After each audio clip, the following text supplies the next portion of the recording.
Here we are, week 10 of the NFL season. Looking at some value picks this week. We're actually going to go back to week 9 like we normally do. Let's take a look at how we did in week 9. We want to keep you guys honest, keep ourselves honest, and make sure that if we really recommend somebody and they don't pan out, much like Michael Floyd last week, we make fun of them and put them in our tagline if you guys are watching on video. So let's go from top bottom for week 9. We kind of just reviewed this off the air, but Alex, keep me honest here. Alex Smith had an okay game, not fantastic, but had an okay game. He got a butt touchdown. He got a butt touchdown against the Jets. I hate him. I hate it. Travis Kelce had a good game. Dalton was okay. I feel like Dalton let me down a bit. I thought he was going to do more, but anyway. Jeremy Hill stole that big touchdown. Yeah, screw Jeremy Hill. Jeremy Hill. I played him all week. We recommended. He did very well. Denard Robinson had a good game. Carson Palmer had a good game. Kaepernick can suck it. All right, are we family show right now, or can we say whatever we want? Let's be a family show for now. God damn it. All right, Kaepernick, everything I had to say, I'm just not going to say it because it's expletive deleted. Expletive deleted all show. over Kaepernick. Same with Frank Gore, man. Both of them. I don't get that team right now. I mean, they destroyed St. Louis in St. Louis. You're coming off a bye at home. How do you put up a dud like that? And we won't. Let's not get into it right now. Well, the first time they played them, they got smacked in the mouth by Austin Davis, and then all of a sudden they started scoring points. In the first quarter, it was right, but they didn't get smacked in the mouth yesterday, so they kind of just played it like, oh, we're gonna win this game, and then they blew it at the end. Yeah, I don't.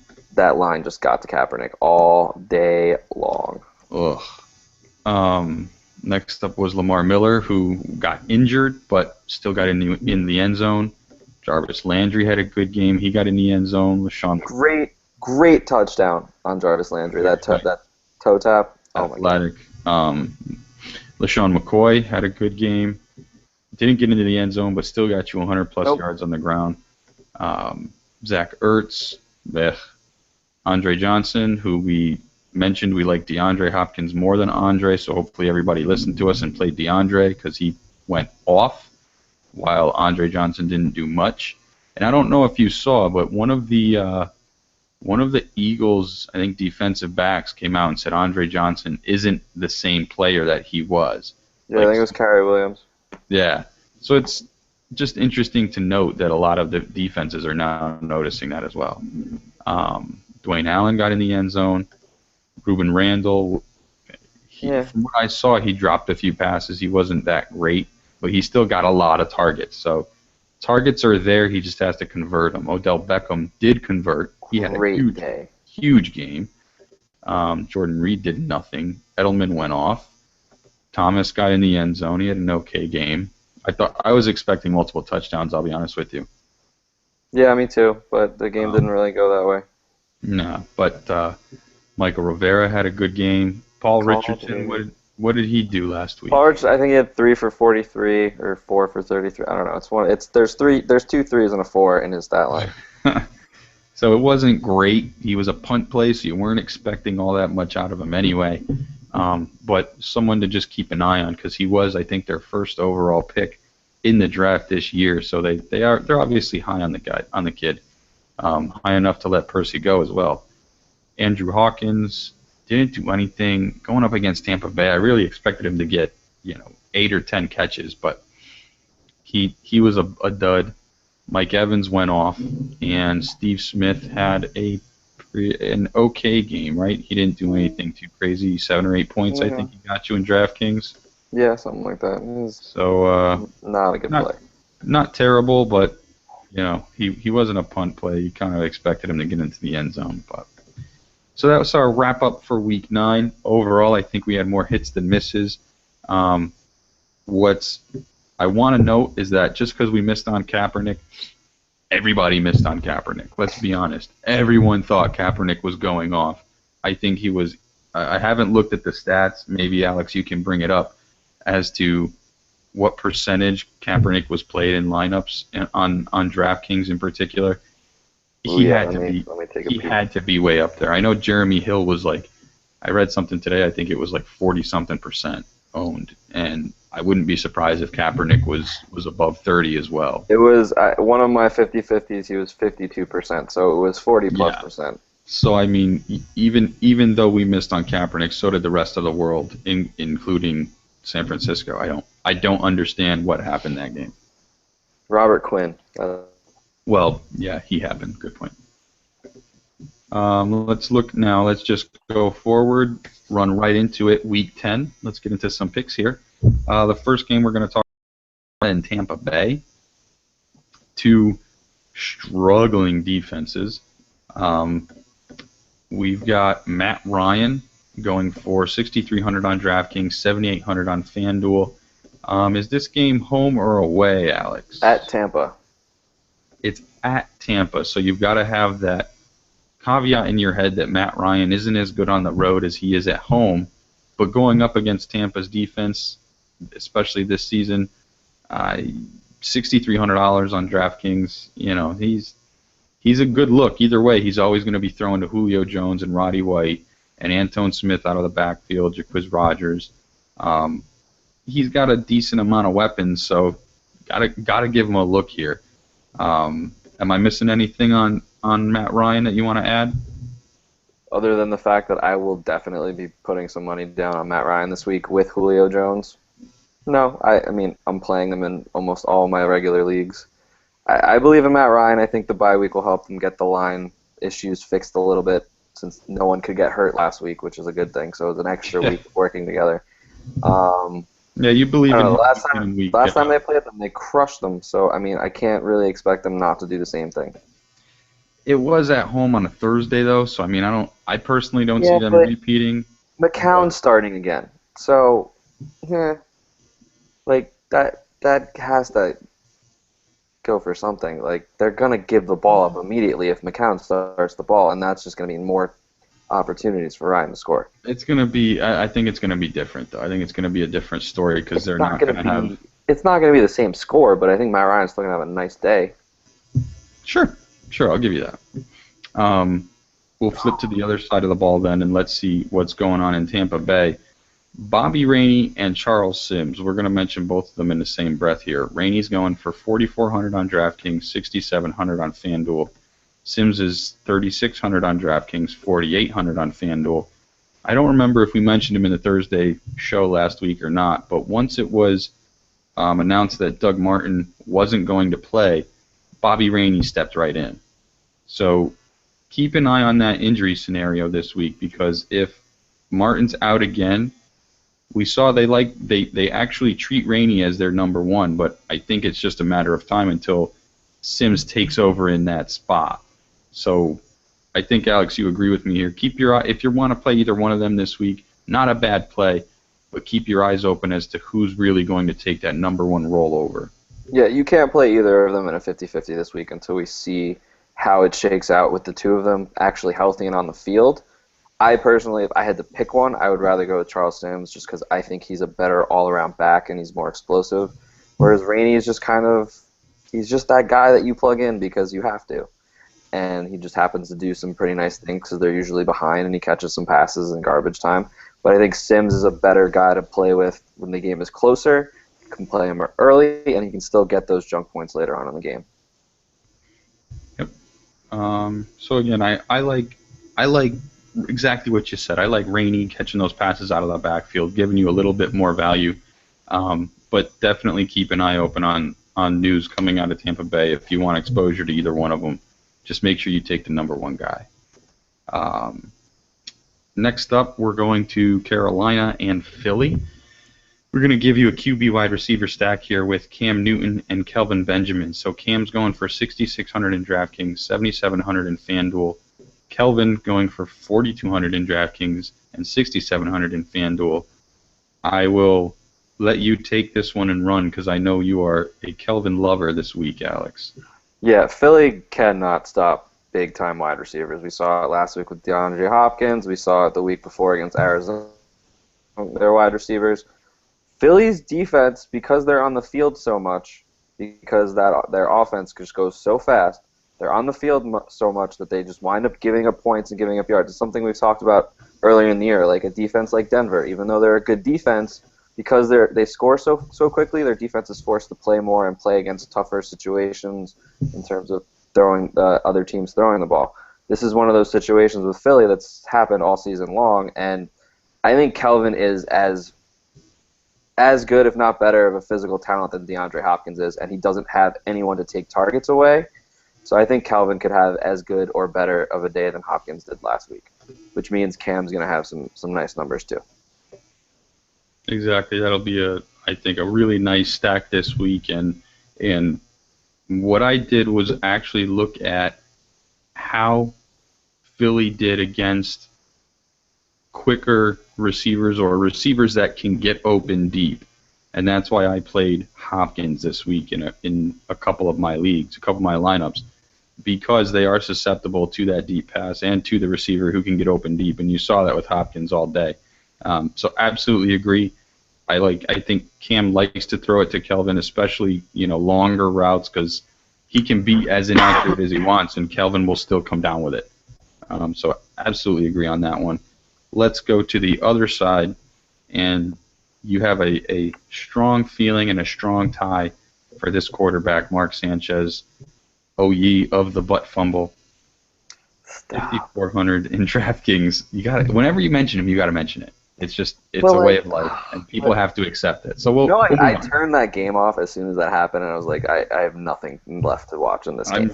I'm sure you're not the only one. So anyway, he filled in very nicely actually for Nick Foles. Outside of his 2 picks, which I think one of them wasn't even his fault. It bounced off a receiver's hand, but he did pretty well. 200 yards and a couple of touchdowns. Coming off the bench, that's for the first time all year. That's pretty good.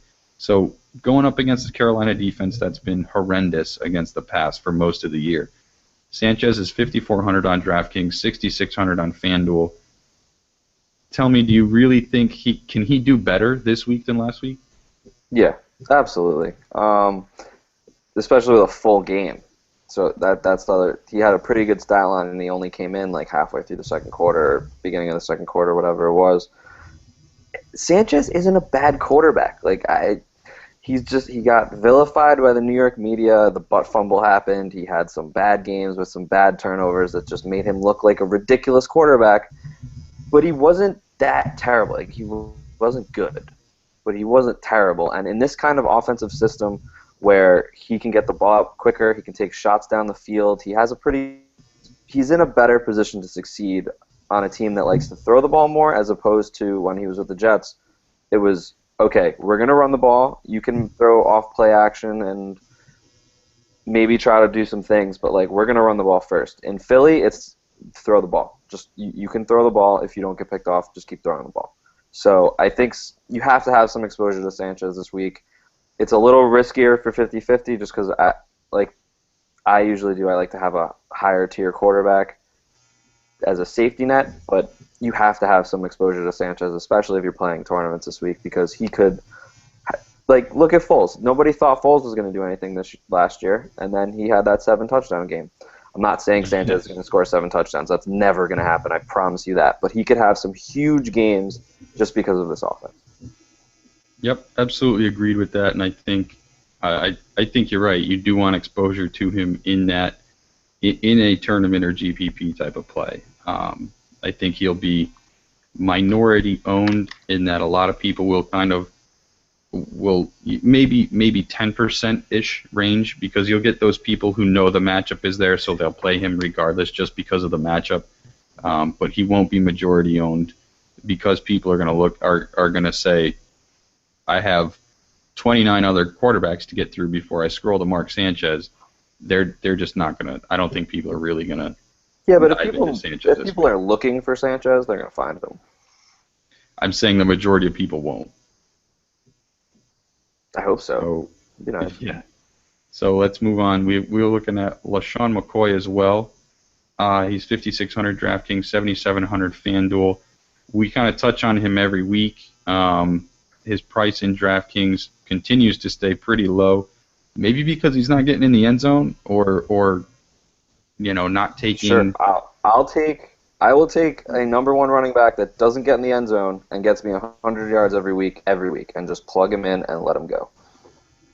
I will play him again this week. This will be the third straight week. Yeah, at that price, I think you kind of have to play him. I mean, 5,600 in DraftKings is pretty cheap. Like you said, number one running back on the team.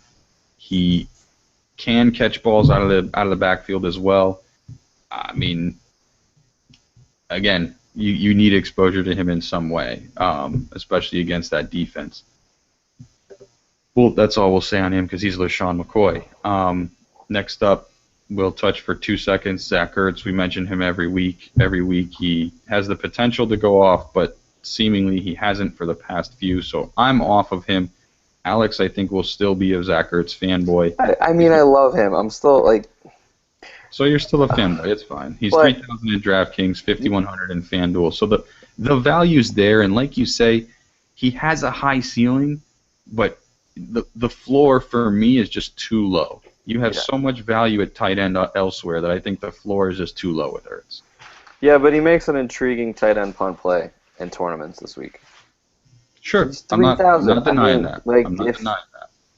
For you, like, think of the other guys that are at 3,000. Like, these are at tight end. There are people that I guarantee you don't even know their names because they're backup tight ends. Zach Ertz is not a backup tight end going for 3,000. So if you want to make a ridiculously stacked lineup and just plug Ertz in for the cheapest amount at tight end and stack the rest of your lineup, go for it. But don't expect much because he's starting to make me cry a little bit. Just a little bit. Start Anthony Fasano, Jared Cook, Luke Wilson. Gavin Escobar. We've got Zach Sudfeld. Even Jeff Cumberland. Those are 3,000 guys. Levine Toyololo. All these guys are in that same tier of pricing. But I would agree. I think Ertz has the highest ceiling out of any of them. But he has a floor as low as any of them as well, as we've seen in the past few weeks. So, it's frustrating because he's said, like, why aren't you getting me involved in the red zone? I will do things in the red zone. Just get me the ball. And when they do throw him the ball in the red zone, they miss him. Foles did it a whole bunch of times early in the year. Sanchez missed him the other game. He just threw it out of his reach. It's not even Ertz's fault at this point. I don't get it. I just don't get it. But, so we'll leave it at that. Next up, we're going to switch games. We're going to go to the Cincy-Cleveland game. This is Thursday, right? So This is only for Thursday lineups, just a heads up out there. We're only going to look at the Cincy side of the ball. The Cleveland side of the ball seems a bit erratic for us, and we don't really trust them. So no mention of Ben Tate. But let's look at Jeremy Hill this week. So if Gio Bernard doesn't play, we saw what Jeremy Hill could do last week, right? So 5,900 on DraftKings, 6,900 on FanDuel. Even before he had that long touchdown run at the end of the game, he still got you into the end zone, and he got you, 80, 90 yards. So at his price, he finished with like 156, so he had the 80 yards, so it was like 76 yards. Okay, so at his price last week, 70 yards and a touchdown, not bad. I'd take it at the price this week too. But going up against Cleveland, I think you expect more than what you did against Jacksonville, to be honest with you, especially if Gio's not in. Do you agree with that? Yeah, I like him, but I mean, just the massive price jump for guys that just get the opportunity for me is a little much. I don't personally want to play him this week. I would rather take McCoy, who is $100 more, and I'd rather play like a guy like Ronnie Hillman or somebody in that price range than spend all that money on Jeremy Hill again, because Jeremy Hill isn't as talented as LaShawn McCoy. He's not as talented as Ronnie Hillman, in my opinion. There are certain guys that I feel more comfortable with than Jeremy Hill because his price is high. I loved him last week because he was so cheap and he was going against the Jaguars, and I like his skill set, but I don't like it that much. McCoy's actually cheaper in DraftKings by $300, and I got the price last week. He was 56, so this week he's 52. So 100% would rather have LaShawn McCoy than Jeremy Hill this week. Right, and he's actually $800 more expensive. McCoy is than in FanDuel than Jeremy Hill. So depending on your league, just seek out the value. And I'll throw another caution flag in there. Hill left the game on Sunday. Yeah, that scared me. With an injury and came back. So they're on short rest this week. They may look to offload some of his work onto their number 3 back. So just a heads up there, just another caution flag to give you if you're playing Jeremy Hill this week. We'll look at the receivers for Cincy as well. Mohamed Sanu going for 6,300 on DraftKings, 7,800 FanDuel. AJ Green going for 6,000 DraftKings, 8,500 on FanDuel. So I think he's a bit overpriced on FanDuel there. Sanu and Dalton have shown their chemistry. So tell me, Alex, which one do you pick this week if you want exposure to one of them? In DraftKings, AJ Green. Yeah, in my opinion, he had 2 touchdowns last week, but one was taken away on the penalty. And if AJ Green's back, Dalton may have loved Sanu so far this year. AJ loves AJ Green. So until I see Sanu do this 2-3 weeks in a row where he gets out-targeted, out-produces AJ Green is the guy in this offense. I think they were pretty evenly targeted this past week, right? Right, and this is also with AJ Green. Okay. So I think now with another week, I mean, it's a short week, but another week to get healthy, Dalton will look his way a lot more. Right. And so having I think both of them really balances this offense. So I think it helps both of them. My question would be to look at AJ Green's history against Cleveland, in particular against Joe Hayden, and that's what would personally give me the edge of putting Sanu in there over AJ Green, probably on either league really, because I think Sanu can take advantage of the matchup. Hayden's a very tough matchup, but again, I would look through go to Fantasy Knuckleheads or Google AJ Green Fantasy Knuckleheads, and you can actually bring up AJ Green's history against Cleveland, and you can take a look at his stats, and that'll essentially tell you how he's done in the past against them, and see you guys can make your opinion from there. You got ours. I like Sanu. Alex likes AJ. So again, similar price points in DraftKings. Sanu $300 more expensive. AJ Green still $700 more expensive in FanDuel. I don't think I'd touch him in FanDuel because that's definitely not. But in DraftKings, it's 6,000. And he's also coming off, like you said, that injury, short rest. I don't know if I trust him that much at that price range anyway. So we'll move on. Our next game, big asterisk next to this.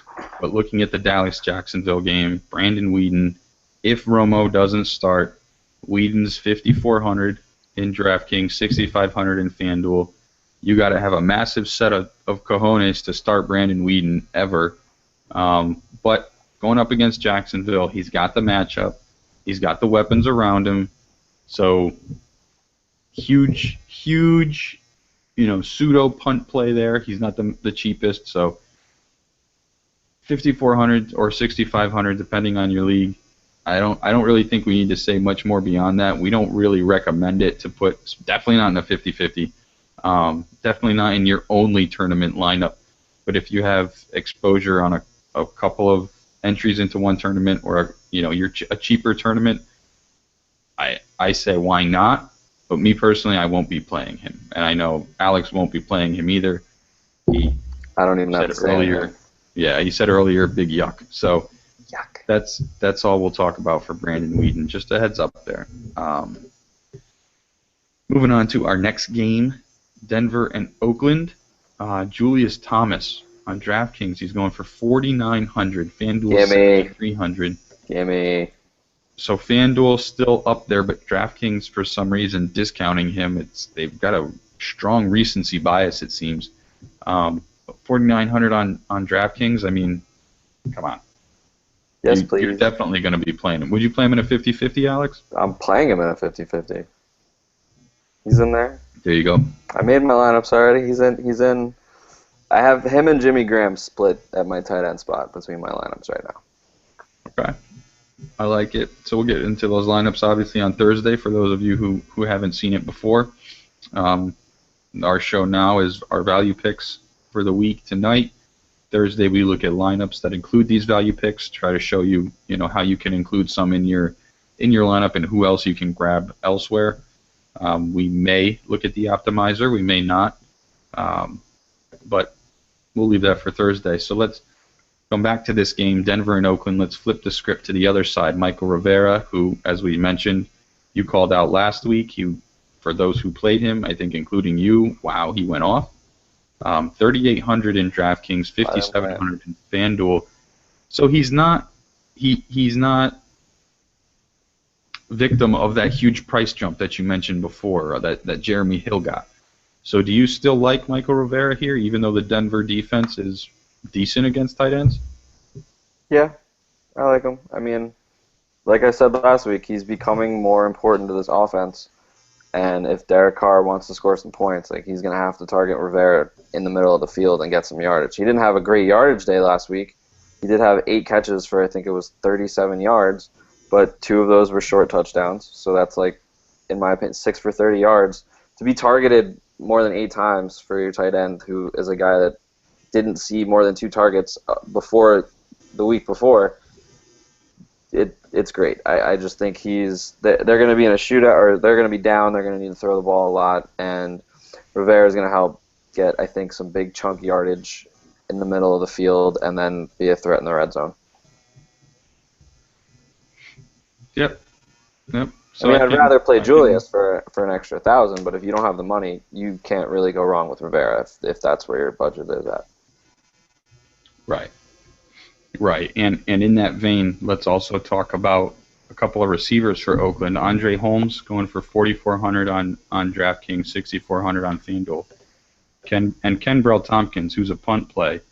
Like you said before, going up against Denver, they're going to have to throw. We fully expect them to be behind, have to throw the ball to catch up.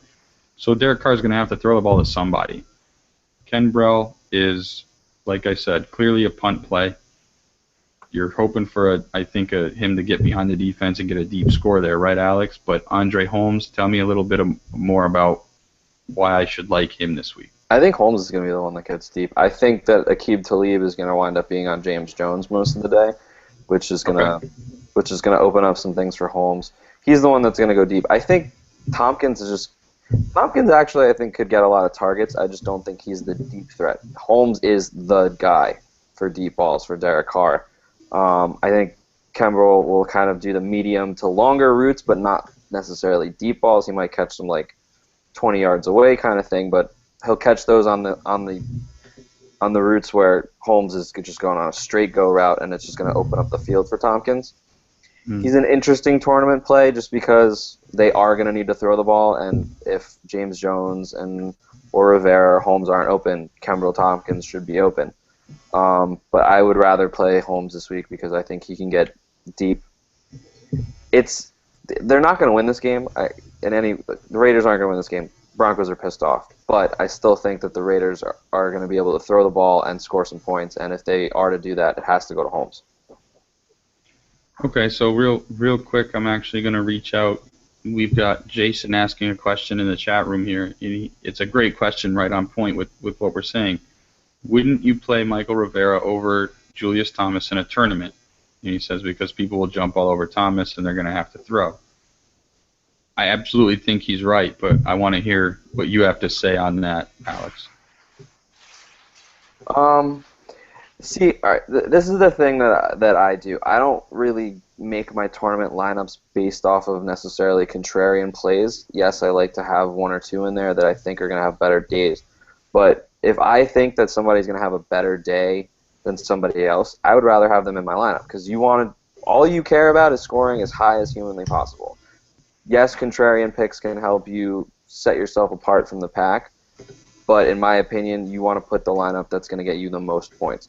That said, though, if you can get somebody better at a different position and save money by taking Rivera instead of Julius Thomas, where the gap in points that you think is between Julius and Rivera versus A.J. Green and who's going for 7,000 this week? Somebody.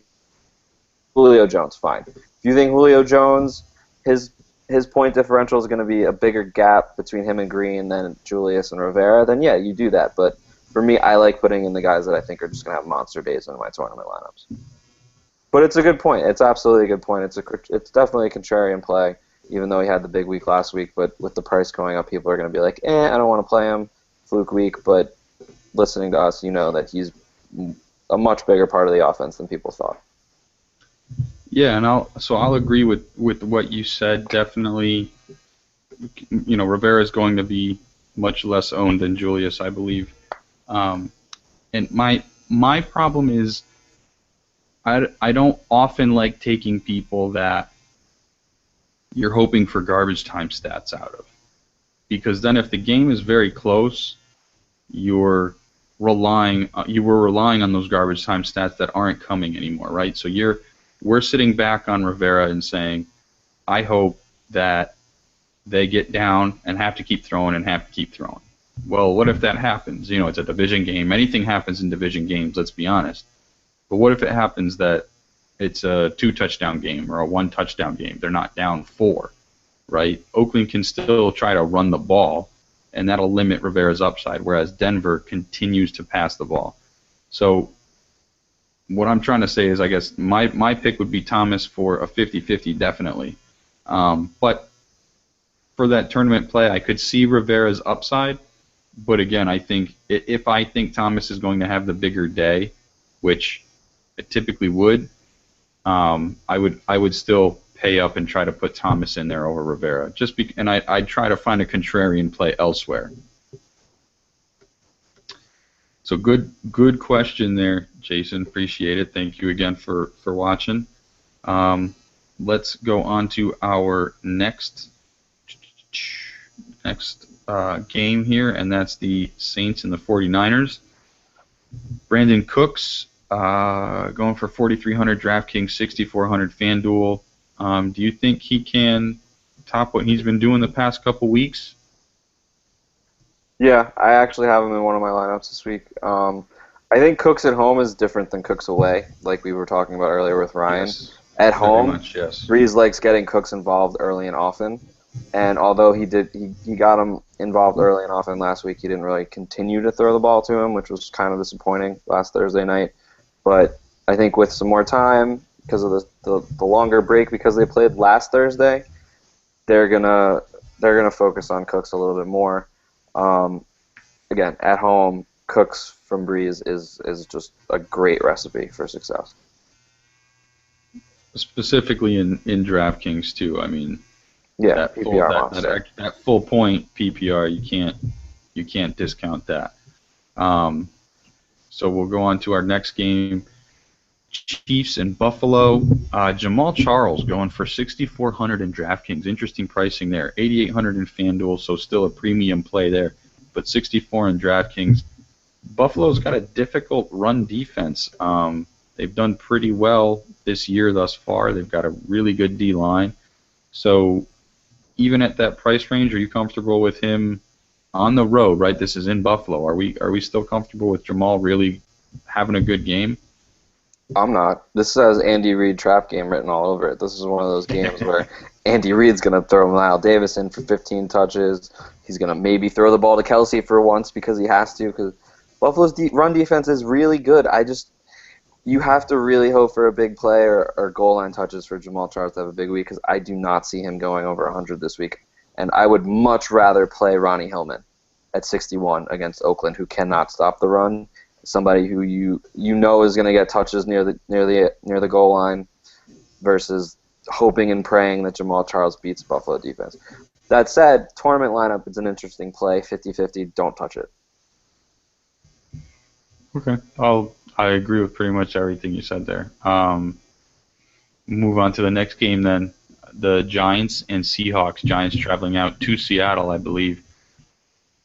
Larry Donnell going for 4,400 in DraftKings, 5,300 in FanDuel. Tight end for the Giants.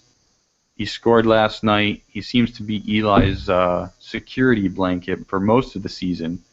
What's convinced me, I guess, I know your one argument, and I really want the viewers to hear this. So convince me as to why he's not going to do what he's done this season and have a good game followed up by a dud. Am I convincing you that he's having a good game or a bad game? That was pretty unclear. I'm convincing you he's going to have two back-to-back good games? Okay. Seattle's defense cannot stop tight ends. Michael Rivera scored 2 touchdowns. Like, I don't think I need to go much more into it, but I will. With Bobby Wagner out, there isn't anybody that really covers tight ends as well as Bobby Wagner did earlier in the year. KJ Wright's a good linebacker, but he's not a great cover linebacker. Their other options aren't really great at covering the tight ends, and even if they're crushing, Michael Rivera had that touchdown at the end of the game. He had one at the beginning of the game. They're going to have options to get those guys open because they're going to be focusing on guys like Randall and Odell Beckham, and Donnell's just going to kind of get lost in the shuffle. And I feel like he could definitely get in the end zone and have a decent day over the middle of the field between the 20s.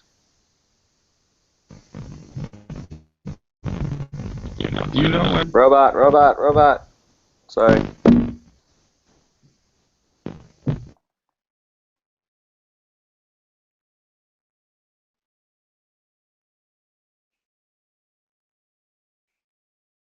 Better now? Yep, better. Okay, do you know when Wagner got injured? It's a couple weeks ago. Hold on, I'll check on that. Because what I'd like to see is really how their defense how their action against... Yeah, I think he got hurt. Whatever week number was October 15th, so like 3 weeks ago maybe. Okay, and then they did okay against Carolina, but that was Carolina. That was terrible. Jared Cook scored a touchdown against either Cook or Hendricks. Scored a touchdown against them in St. Louis. Hold on. Gavin Escobar scored 2 touchdowns against them. So, I mean, they're... I don't know. I like your argument about Wagner, but I don't think... I don't know if I can really count on Donnell having a big game. No, it's not I just think it's one of those, why not, if you don't really like anything at that other price range. You can have a good day because the Seahawks can't cover the tight end. They just can't do it. Sure. All right. And a fun if you really want to sack up and make a ballsy pick, Daniel Fells in a tournament play for 3,000 because he might get in the end zone. Now, that's something I could get behind, seeing how Gavin Escobar got in the end zone. Exactly. So that's something I could see happening. But there's your contrarian pick for the week, everybody. You gotta have Brandon Weeden type cojones to play that in the lineup. I won't do it personally. I would rather play Daniel Fells than Brandon Weeden. Okay, go ahead. All right, so let's flip to the other side of that then. Going up against the Giants defense that potentially just lost Prince Amukamara for a long haul. Russell Wilson going for 7,000 in DraftKings, 8,100 in FanDuel. Tell me what else. I mean, do you think he can run both this week? I don't know what to think about Russell Wilson. Russell Wilson, when he's losing, it looks like one of the best quarterbacks I've ever seen. When he's winning, or if they're ahead, he looks horrible like he did last week against the Raiders. I think, he had like 26 yards through like the first 20 minutes of the game and 8 yards on the ground. That's horrible. That is gross. You can't have it's just that offense is so volatile. You don't know what you're getting week to week with that offense. Yes, Wilson has the talent to far exceed that price, but you just don't know if they're just going to give Marshawn Lynch the rock 30 times and let him run for 300 yards, or if Wilson's just going to be scrambling for his life, running or throwing. It doesn't matter. He's not someone I trust for a 50-50, but in a tournament lineup, because the Giants, definitely a solid play with high upside. And just to note, Paul Richardson, our punt play, a potential stack there as well. I don't think we're recommending it, but just really calling it out as a punt play that his role is increasing. He was the number one pick for the Seahawks this year in the draft. So they believe in this guy. I think I mentioned it earlier. They believe in him enough to get rid of Percy. So just keep an eye out for him. You don't want to. I think he's not a bad pairing to have there with Russell Wilson this week. Let's see.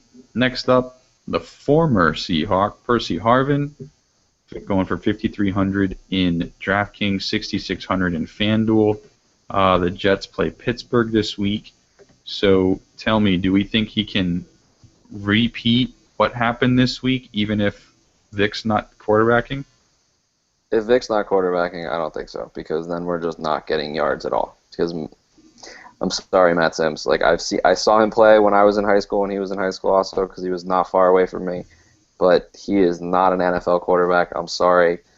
Love the kid. He was great in high school, but he is not the New York Jets starting quarterback of the future, nor should he be the quarterback of any team ever. That said, if Vic's playing, Vic is throwing the ball to Percy Harvin, and they are force-feeding Harvin the ball. And as volatile as he was in Seattle's offense, he is the opposite in this offense. I still don't love the fact that we got him, but he's moving the chains. They're giving him rushes. They're force-feeding him the ball through the air. 11 catches last week? Are you kidding me? Like, I can't remember the last time a Jets receiver had more than 10 catches. That's a joke. And he obviously has huge big playability. I cannot believe I'm saying this, but he is a very safe play now with Vic under center. Harvin and safety are like that. That's like I feel my brain's gonna explode. But like, I can agree with you because Vic likes to certain people, and I think Harvin was that guy. So if Vic's in there, which he probably isn't because he's made of glass, just keep an eye out for Percy. First look for Vic. If he's playing, then I think you got to go after Percy. We'll flip to the other side. Always got to talk about receivers going up against the Jets. So who is the value here? We look at Martavis Bryant, 5,500 in DraftKings, 6,100 in FanDuel. I think he's gotten into the end zone every week that he's started. 5 touchdowns in the past 3 weeks. There you go. I said it this weekend, Big Ben isn't going to throw for another 6 touchdowns, right? He did. And then he did. I mean, he's going up against the Jets secondary, who has been pretty poor this year. Do we really expect Ben to throw for 5 touchdowns again? 4 to 5? And if so, is Martavis Bryant definitely getting 1 or more? Well, all right, here's the deal. If Vic plays quarterback, you can expect a pick 6, in my opinion. Or Vic gets injured, and then Matt Sims comes in and throws a pick 6. I think the Steelers might actually get their first pick 6. Do they have a pick 6 this year? I don't really know. But I think they're going to get a pick 6 this week, which is going to limit Ben's need to throw 5 touchdown passes. And that's the only reason I don't think he hits 5, because our defense is so bad. We are giving up passing offenses, whatever they want. Yes, we're still pretty stout against the run. Jamal Charles didn't really have that great of a yardage day. He had a touchdown. But, I mean, our defense is so bad. Martavis, you can't really go wrong with Martavis the way he's been playing the past couple weeks. And Ben is really looking for him deep. Antonio Brown has that whole route tree, but Martavis is that guy that he wants to go to deep when Antonio Brown creates space for him, because he's such a great receiver, Antonio Brown. It creates space downfield for Martavis, and Ben knows that, and he's going to take advantage of that at least once or twice a game. I think we hope he does, right? So that's it. That's our value pick show for the week. We've got a couple of questions here really quick. We've got 5 minutes to answer them. So let's see. Billy Bob says Cap was a big bust. Well, of course he was. He sucks. Cap, I hate you. Go put that Dolphins hat on again so everybody can make fun of you. Jason asks, Julio over Roddy? Question mark. Yeah. Yeah, I think Julio. I think you've got baby. so Alex is a Julio fanboy as well. Favorite receiver in football. He's more talented, and I think he'll get targeted more. But if they're going up against a defense that has a stud DB on the other side that can potentially shut down Julio, I think that's the only time I'll look at White over Julio just because he'll get more targets. That's really it, and that's twice a year maybe. So that's the only time I'd ever play Julio over or Roddy over Julio, and that's definitely not this weekend. Julio, he's back. I'm telling you, big week from Julio. Get him in your lineups. We already asked the Michael Rivera, Julius Thomas question. Billy Bob asks, Mike Evans or Vincent Jackson? Mike Evans. They said it last week. We talked about it on the podcast. They want to get Mike Evans more involved. And even with McCoy at quarterback? Or McCown? Yeah. I feel like the game plan is now throw the ball to Mike Evans. That's the team game plan in the passing. It's just they said it, and it happened. They said, we want to get Mike Evans more involved, so they're going to start calling his number more than they're going to call Vincent Jackson. I think that McCown, that'll kind of change. It won't change a lot, but it'll change a little in terms of I think McCown relies on Jackson as a security blanket a little bit more if the play breaks down. But if it's a design play, it's going to Evans. Okay. I think there's question marks surrounding McCown and his ability to get the ball to anybody. But if I had to choose one, I would take Evans over Vincent Jackson right now, just because of how he's been performing lately. Evans has definitely been the better performer the past couple of weeks.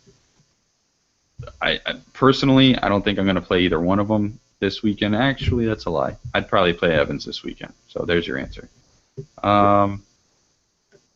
Next question comes from Steve. Devontae Adams against the Bears D. That's not a bad play.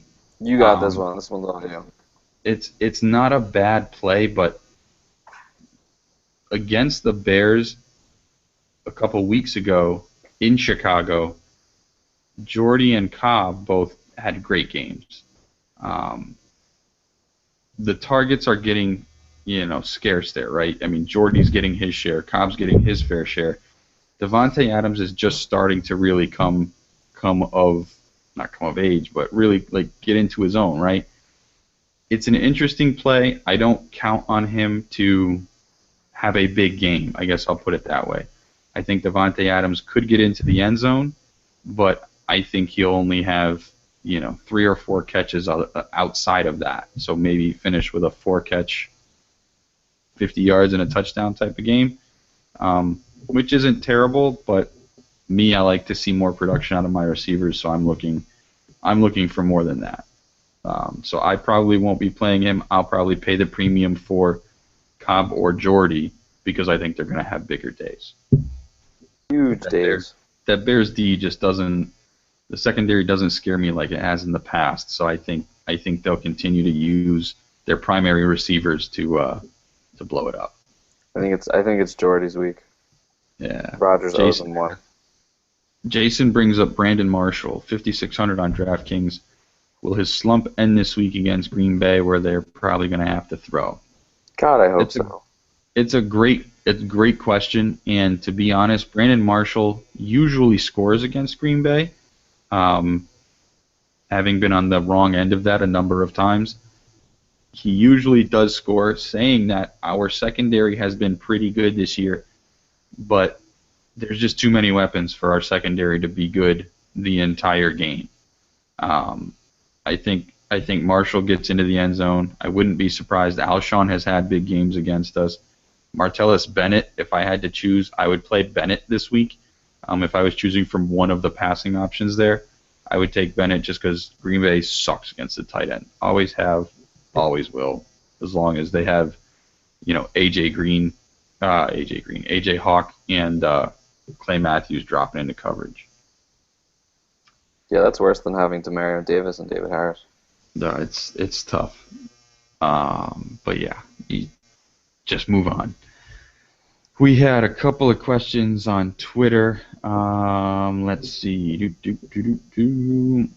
What are your thoughts on Forsett, Wheaton, Jeremy Hill, Mike Rivera, Steelers D? So we touched on Hill and Rivera. The Steelers D. Greg asks Steelers D versus Carolina. They don't play Carolina. They play the Jets, but either way, not a bad matchup. Talk to me, Alex, then about Forsett and Wheaton. Well, I like Martavis Bryant more than I like Wheaton at this point. And I think going forward, when Ben doesn't have these 6 touchdown games, which it's not going to be a trend, don't get used to it, it's not going to happen all the time, that they're kind of going to offset each other in the way that like one will have a good week and then the following week the other one will get in the end zone. I think going forward, unless Ben has big days when both of them can, but from week to week, I think it's going to be one or the other, not both. So I prefer Martavis Bryant because I like the extra upside of him going deep more often than Wheaton, but I still do like Wheaton, and I think it's just going to be a headache going the rest of the year if Ben starts to struggle a little bit and can only get Antonio Brown involved. And Forsett, I don't know. I don't know what's going on in that backfield. Ray Rice might come back. I mean, well, no, he's not coming back to Baltimore, but he might come back to the NFL. But regardless, that backfield gives me headaches because Taliaferro, Forsett, Pierce, every week is somebody new, and I avoid that backfield at all costs.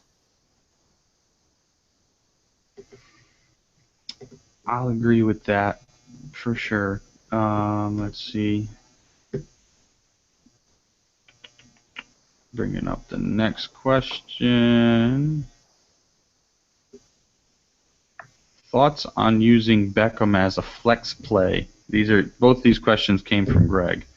Thoughts on using Beckham as a flex play until his price soars? He also asked about Sanchez as a cheap QB. We touched on Sanchez earlier, but I'll having played Beckham last night, I loved it. I think he's the more reliable option between himself and Ruben Randall. I think Preston Parker is an interesting option. He got so many targets last night, but did nothing with them. So I like the Beckham play, especially in a full point PPR. How about you, Alex? I was looking at his price and I saw it and I was like, oh my god, I have to play Beckham, and then I remember they're playing the Seahawks. So it's too risky to play in a 50-50. But for a tournament flex, yeah, I mean, Eli's going to target him if they're down early. You saw what happened last night. Beckham only had like one catch in the first half or through 3 quarters and then exploded in the fourth quarter because Eli Manning force-fed him the football. So, in my opinion, it just because of the matchup, I wouldn't play him this week. But at that price, Odell Beckham, like, you have to play him in other matchups going forward. I wouldn't mind playing him this week, just because you got to figure if they line up Randall out on the right side and he takes over Sherman, you think Beckham can be shifty on the inside when a linebacker's lined up on him, or their second or third defensive back? Definitely, but I just don't see a huge day coming from him like he had last night, and that's the thing that worries me. I agree with that, and let's be honest. One of the reasons that he had such a game last night was because they had to keep throwing because Indy was up, right? So I don't know if Seattle's really going to put those kind of points on the board, or at least not in that fashion. So yeah, I mean, I don't see him having as huge of a game as last night, but he's not a bad play while his price is still at that level. Kurt keeps making me laugh in the chat. Oh, I'm not even paying attention to it. I'm telling y'all to Kurt, my lineup one. Stupid optimizer and Kaepernick ruined me. Yeah, that's the last time I force in somebody just because of a podcast. Yeah, but we all. I hate him. I hate Kaepernick. He's only scored 3 I wish this wasn't a touchdowns family show, once so I could this say what I want. entire season. The writing was on the wall to avoid Cap, but everybody and their mama was on him, and me included. And so we forced him in, and he screwed me. And I only played him in my GPPs because I knew he wasn't real consistent. But at that price, kind of like y'all's theory with Beckham, at a low price like that, hell, what the hell, But he screwed me because I had him in just about every GPP, and if it wasn't for him, anyway. He cost me. I still broke even this week. $5. Like going insane. I played like every GPP out there. Yeah, all right. We got to stop All talking right, about guys. Kaepernick before I throw something. Yeah, we don't want to end it on Kaepernick. Let's end it on a happy note. We'll see you guys on Thursday. For those who joined us, thank you very much. One last question. Jason asks, James Starks is only 3K on DraftKings. Will he get enough touches? I don't know what you mean by enough touches, but he'll probably get you 7 to 10 carries because that's pretty much been his split all year. If the Packers go up big, they won't hesitate to actually take him out of the game like they did against Carolina. They put DeJuan Harris in there, so you can't even count on junk time touches with him. He's pretty much a punt play that you're hoping for a Lacy injury in order for him to get his best value. He could get into the end zone, but he won't get you his best value unless he's really taking full-time snaps. So me personally, I would stay away from him. But that's it. That's the show for tonight. Thank you guys very much for tuning in. We will catch you guys next time.